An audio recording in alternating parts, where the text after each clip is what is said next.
Sosoknya kerap dipandang menakutkan. Bicaranya pelan, tampangnya lugu dan mengemaskan, namun penerawangannya mampu membuka tabir terselubung yang tak terlihat mata orang normal. Indra keenamnya menjadi berkah, namun kerap memancing pro dan kontra. Dialah Roy Kurniawan alias Roy Kiyoshi, anak indigo yang fenomenal. Orang gila yang bisa dampingin Roy. Di Indonesia, menurut Pemijan, kebanyakan adalah indigo schizophrenia. Karena mereka memiliki teman di dalam imajinasinya. Ya galau lah ceritanya. Terus ya udah dianya nenangin aku, dianya kayak dengerin cerita aku. Ya dia baik orangnya, terus dia jiwa sosialnya tinggi juga kan. Seperti apa hitam putih kehidupannya, dan bagaimana pula jatuh bangun, tangis duka dan tawa bahagia, hingga dirinya sukses menggebrak dunia paranormal di Indonesia. Inilah Untold Story, kisah Roy Kiyoshi yang tak terungkap.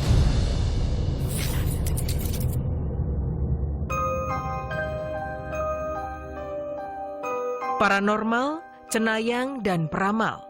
Berbagai julukan itu membuat Roy Kiyoshi seperti sosok antah berantah yang tiba-tiba hadir di tengah-tengah kita. Ramalannya seringkali membuat bulu kuduk bergidik. Di rumah, Roy memiliki banyak ruangan khusus untuk berinteraksi dengan dunia yang tak kelihatan. Roy Kiyoshi yang bertampang lembut justru mengejutkan banyak orang dengan berbagai sentuhan mistis yang ia ciptakan dalam rumah. Kamar ini contohnya. Dari berbagai kota di tanah air bahkan hingga ke luar negeri, Roy mengumpulkan berbagai boneka. Bagi banyak orang, boneka ini tentu hanya mainan belaka. Namun tidak untuk Roy.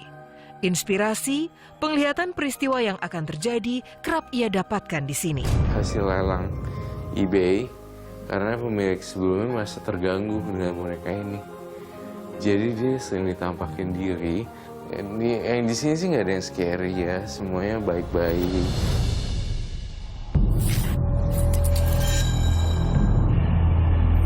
Selain kamar boneka, ada juga kamar meditasi khusus. Di kamar ini, Roy memajang foto Nyi Roro Kidul, tokoh legenda penguasa pantai Laut Selatan. Tiap kali memandang foto ini, Roy seperti terhisap ke dalam luasnya samudera di pantai Laut Selatan, tempat yang kerap ia kunjungi saat liburan di masa kecil dulu. Ini powerful banget. Kalau di ruangan sini saya ngerasa energinya udah beda loh. Baik, tapi harus hati-hati dalam berbicara. Jadi aku sering dibawa ke Pelabuhan Ratu sama papa sama mama gitu. Ya udah, jadi iya lama-lama liburannya ke Pelabuhan Ratu mulu dari kecil. Lama-lama udah gede, aku ada satu kayak koneksi batin antara beliau, Ibu Ati Nyi Roro Kidul sama aku.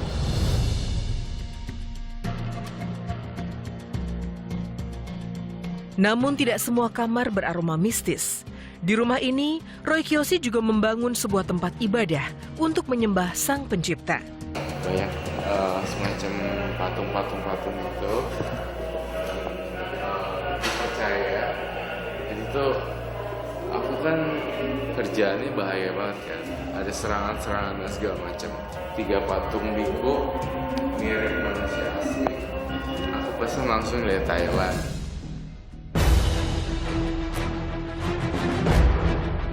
Bak dua sisi mata pedang, kemampuan supranatural Roy Kiyoshi mendatangkan berkah, namun ada kalanya mengundang pro dan kontra.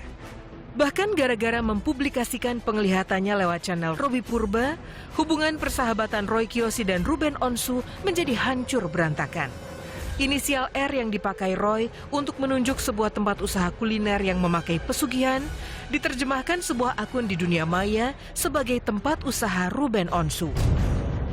Ruben berang bukan kepala. Akun tersebut dilaporkan ke polisi. Nama Roy Kiyoshi pun ikut terseret. Saya konsennya adalah ke satu account itu. Jadi saya tidak ke yang lain-lain. Bagaimana pengembangan permasalahan ini kan semua tergantung penyidik. Sekali lagi saya tegaskan, saya tidak pernah melaporkan beliau. Ya, jadi saya juga tidak tahu kenapa beliau tiba-tiba preskon, kenapa beliau berstatement ini, itu. Saya juga tidak mengerti. Yang gue laporin siapa, yang preskon siapa, yang jawab siapa, psikis keganggu, lah saya ya korbannya. Indahnya persahabatan seketika berubah menjadi permusuhan. Sedih sih. Sedihnya bukan gara-gara nama gue dicatat, hubungan gue sama Ruben. Jadi kalau misal dicatat namanya, dibully, itu kayaknya udah biasa sih. Cuma hubungan aku sama Ruben dari dulu tuh bagus. Aku minta maaf kok, maksudnya aku bukan nyebutin nama orang gitu.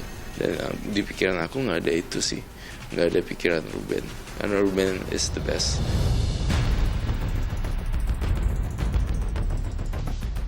Bukan hanya dengan Ruben, dengan Robby Purba pun Roy Kiyoshi pernah terlibat pertikaian.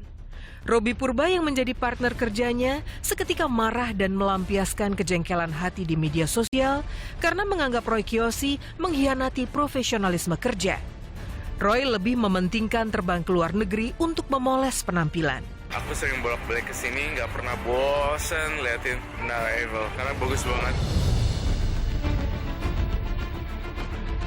Selain jalani operasi demi dagu lancip, Roy juga tinggalkan kerja hanya untuk membuat bunny teeth demi mendapatkan gigi depan seperti gigi kelinci. Roy juga kerap pelesiran ke Paris bak selebriti dunia. Untungnya, Robby Purba pada akhirnya paham. Persahabatan itu pun terselamatkan. Paris itu kayak punya, bukan kota fashion buat Roy, tapi itu kota mistis buat dia. Karena dia tuh kayak recharging his energy di Paris. Iya, benar. Di Paris tuh ada banyak kota mistisnya di bawah tanah.